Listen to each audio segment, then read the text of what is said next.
Have you been thinking about starting to sell your paintings, but you're just not sure how to take that first baby step towards that goal? We're going to dive into that in today's episode of the Artwork Sessions podcast. I'm Mary Gilkerson, and I help artists take their art making, marketing, and online art sales to the next level. Each month, I host 2 live Zoom calls where we get together with artists from around the world to collaborate and mastermind and network around the challenges that we face as artists. Each week, I bring one question from those calls here as a podcast episode. You'll get concrete ideas, tips, and strategies that you can put into place today. Now let's dive in. We're going to go to Sujata from Henderson, Nevada. If you would unmute yourself, you can ask your question for us. Hi, Mary. I did attend one of your webinar and I have the business Facebook page, but I want to start selling. I've been just posting a few pictures there, but I want to start selling and I don't have any idea as to how to sell. And is that the right platform or somewhere else I should start selling, like eBay or things like that? Good question. So as we look at how to get started in selling your work, selling your paintings, there are really 4 different options that you've got. And I want to go through all 4 before we really concentrate on one. The first is through the relatively traditional venue of galleries. Most of us are familiar with the idea of working with galleries. The big problem with working with galleries now, and I am pro gallery. I work with galleries, but the main challenge with that in 2021 is that we have lost a number of galleries over the last year and a half because of the shutdowns. And as a result, sales in physical retail spaces like galleries have dropped 20%. So that becomes a more difficult venue to get into at the moment. Second option is through outdoor fairs and shows. They've got the same issues that galleries have right now. Most of them were shut down during the last 18 months and are slowly coming back. Some are open, but it's still a very chancy proposition as some open, some close, and as the situation is really fluid right now. Sales at outdoor events had been on the decline before this all started happening, though. So it's been slowly going down over the last 10 years. So it's not as viable an option anymore either. Third option is through alternative spaces, like selling through cafes and through restaurants, places that are alternatives to the traditional gallery outlets. There's some advantages to that. Some of the disadvantages are that you're limited to a very, very local market. And as a result of being alternative spaces, a lot of times the prices that you can charge are very, very low in those kind of outlets. The fourth option, the one we're going to concentrate on, is selling online. Online art sales, unlike sales in physical retail spaces, have been going up over the last 18 months. In fact, they've gone up something like 25%. So it is the option that I recommend as the place for most people to get started now. In fact, I want to urge everyone to get started there now, because that's a growing market and allows you to have direct contact and direct relationship building with your potential ideal collectors. So eBay was a good place to sell 10, 15 years ago. The daily painting movement started with Dwayne Kaiser, and he sold his small paintings on eBay, but it's full of junk right now. So I don't advise that people try eBay.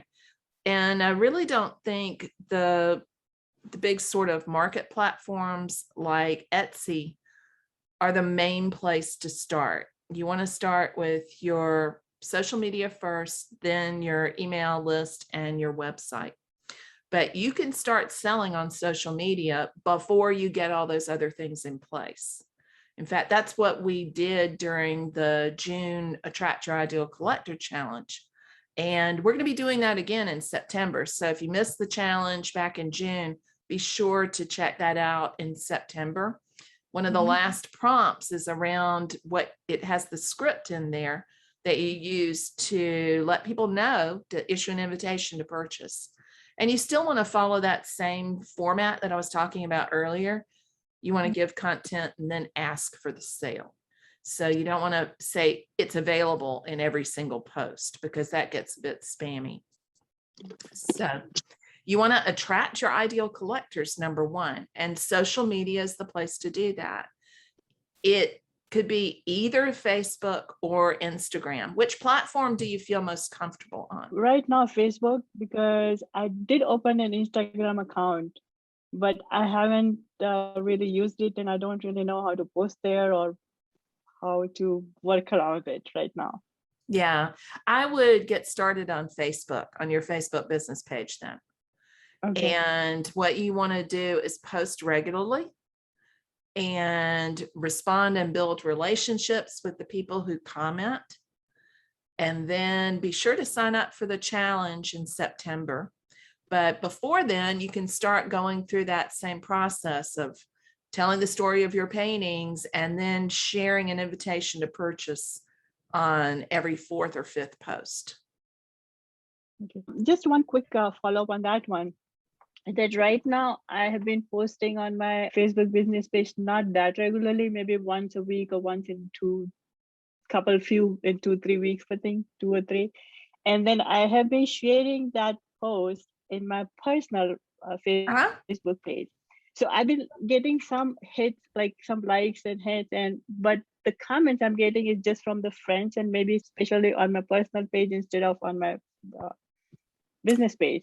So how would I have them comment on my business page, not actually on my personal page? First, I would post a whole lot more often.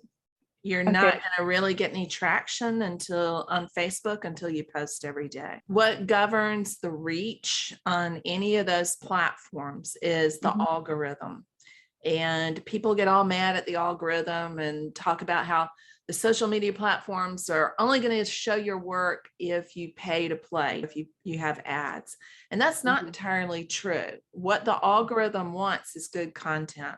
And right now, all of them need good content even more than they did before because of the iOS 14 updates. And they're hurting for good content right now. And all of us artists have good content. So if you post every day, fairly early in the day, your normal time, like 9 o'clock your time, 8:30 or 9 your time, and post around that same time every day, your reach is going to begin to build because you're feeding the algorithm. If you skip one day here or there, it's not going to be a big problem. But if you're only posting every couple of weeks, the algorithm is forgetting you in between. So your reach is going to stay pretty slim. One of the great things that you're doing, and it's what I tell my students to do in Painter's Path as well, and in the membership, is to make sure you share your post from your business page to your personal profile. It's great that you're doing that. It's a step that a lot of people miss. And it's a way to leave a breadcrumb trail for your current friends on your personal profile to come over to your business page. One of the ways to try to get them to comment is to actually, it's a little counterintuitive, but don't add any extra caption to it. Just share the post, the full post to your personal profile, because they'll click the photo more quickly when you do that. And when they click the photo, it'll take them to your business page. They'll read it on your page. Okay, because I have been always putting a little, like, few words before I share those. So. Yeah, test it out and see if you just leave that off and just share the whole post if you don't get more of them going over there. Got it. Thank you so Cool. much. You're welcome. And if you'd like to join and connect with other awesome artists from around the world, be sure to hop over and join our live calls by signing up to be notified at marygilkerson.com/sessions.